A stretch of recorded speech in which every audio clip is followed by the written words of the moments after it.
All right, guys, we're back. I'm George Mossey. This is my co-host Marshana, Dahlia, 90 Day Fiance, Season 9, Episode 6, Part 2 of this podcast. So we have a few more people to talk about, right? So I want to check in with Patrick and Thais, and I want to add John into this because it seems like wherever they are, he is. I already see a boundary issue.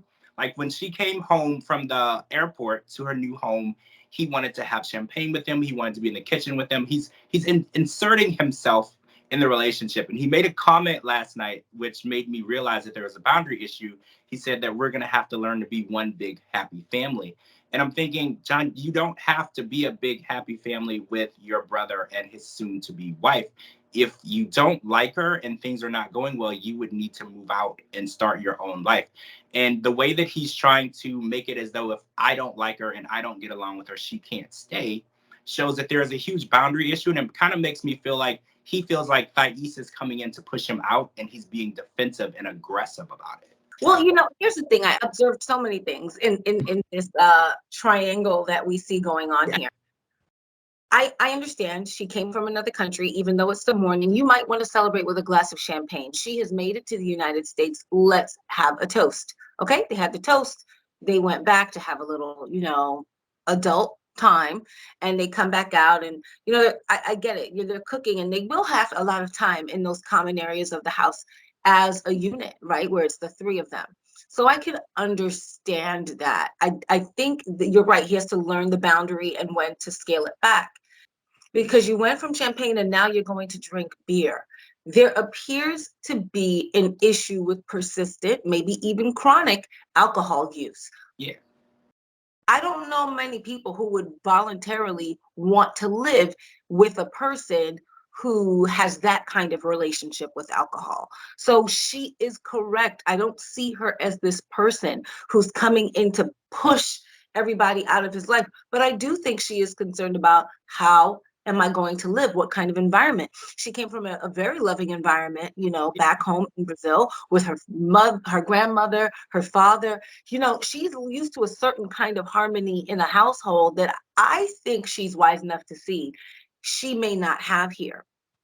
Now, moving on to the part where Patrick was talking at the end when they were at golf and he was kind of speaking about his brother and he really got choked up because he was like, sometimes if you realize and recognize how a person grew up, it can give you so much more understanding for how they are. And as empathetic as I am to that, I really am, because some people have had hard childhoods and hardships in life. However, he's bleeding on people that did not cut him.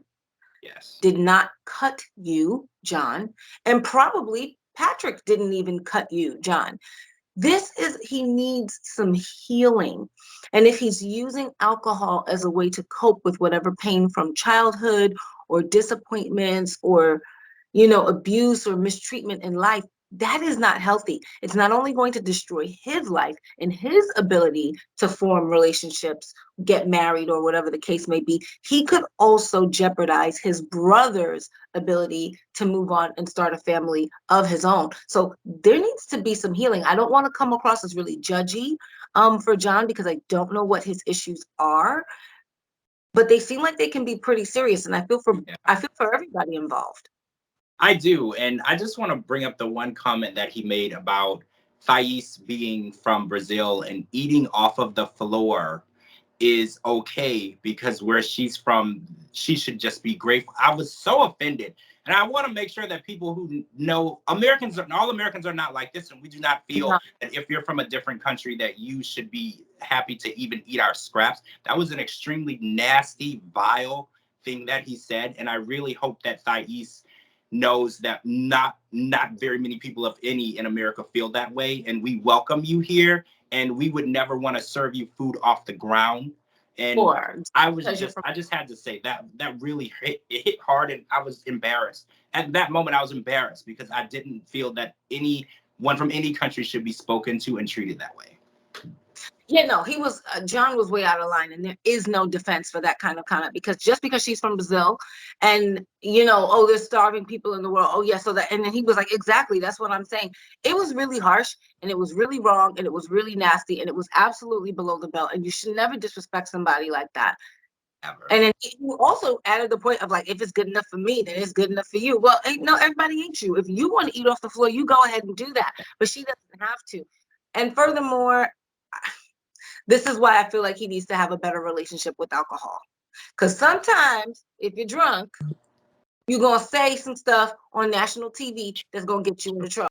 All right, so I want to jump over to Eve and Mohammed. So Eve has hired a actual man to come over and install the bidet because I don't want to call him her son, that's rude.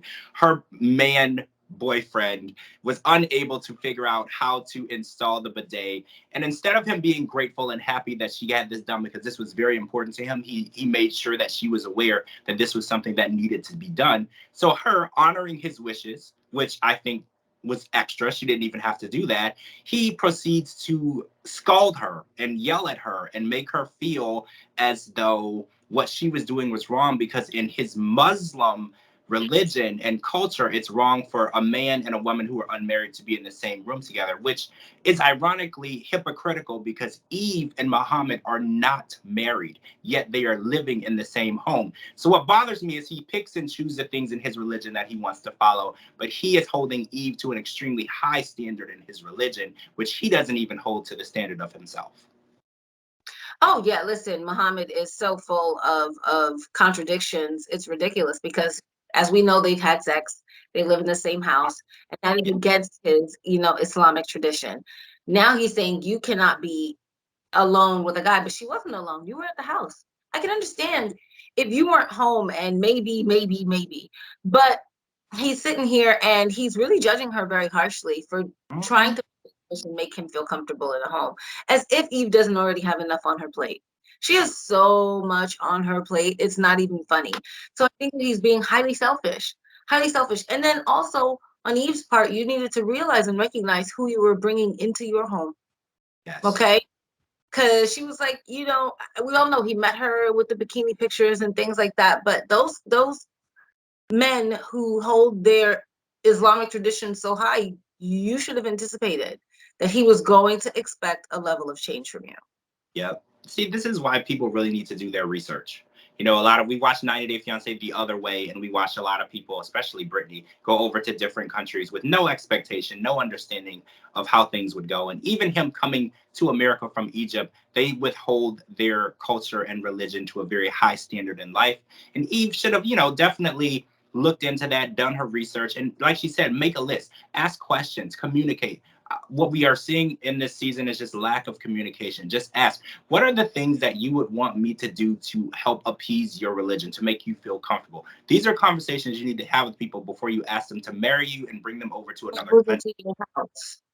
Yes, with your children. All right, so I want to end it with Bilal and Chida. And there's a lot to talk about, so I don't want to get caught up in the unimportant things, because I want to catch what's important. So we learned about the Jumi service, which is a religious service that they do on Fridays, which is where they go and pray, which would be similar to what most people do on Sunday. So he's driving Chida to the service. On the way, they pick up his kids, and there is a heated conversation, which I feel like didn't have to be heated. She did a tap, and I do understand that some people don't like to be touched, especially not in the face. So she did a tap, and he completely overreacted.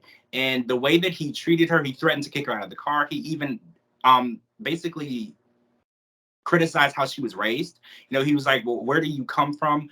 People, where do people come from who act like you? And it was just such hateful, nasty, vile words that he spoke to her. And I was so uncomfortable in this ride. And then he gets to the kids' school, he leaves her in the car, no explanation, makes it seem as though he just left her there.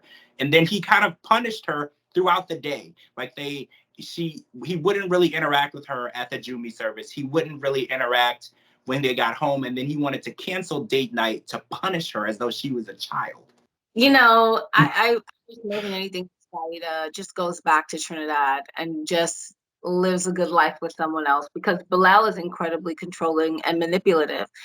And he is doing it in such a way where any opportunity that he finds to overreact and make her feel less than, he's going to take it and embellish it. Mm-hmm. Okay, fine. He says it was a boundary for him. He says he didn't like it, but he really did blow things out of proportion. When they were sitting there discussing everything, I was just like, Shaida, don't you cry. because I didn't want him to see that he could wear her down like that. So for him, this is a huge tug of war about who is in control and who has power. I let you come into my house. I let you stay here. I bring you to America. I'm going to torture you to make so until I feel like you've earned your place in my life, which is why he pulled the prank on her, which is not a prank. I consider it to be way worse than a prank. We're bringing her to the other house. And now I don't feel like going to date night. I don't want to talk to you. Are we going to talk about this? Oh, you kept going. And he's going to I don't care what she does. She could do anything. She could leave the dish sponge in the wrong place. He's going to blow it out of proportion because he really wants her to live in fear. He wants to make those eggshells that she needs to walk on sharp to know that they're going to cut. And I hate it. I hate it. I hate it. I hate it. Bilal has a lot of healing to do. And again, go to therapy because you're bleeding on somebody who did not cut you. You haven't seen her in 2 years. You haven't seen her in 2 years. You're supposed to be happy to see this woman, excited to be with her, and you're not because you're sitting here making her pay for crimes she never committed. I agree. I don't understand why he feels the need to drag things on. Like I understand arguments happen and you apologize, you move on. Sometimes you don't apologize, you just agree to disagree. You agree to your fault and they agree to their fault and you move on.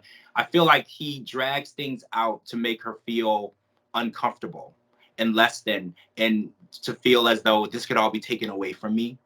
And she's just nervous around everything. She was nervous to meet his ex-wife, and he actually got angry with her for being nervous. Like, you can't tell her how to feel. If she wants to feel nervous, she's gonna feel nervous. If she doesn't feel happy and or easy about doing it, that's nervousness. And it's almost like he wants to control every aspect of her, how she feels, what she does, where she goes, and he's succeeding. And I'm just terrified because if she marries this man, it's gonna get worse, and we can only pray that that doesn't happen.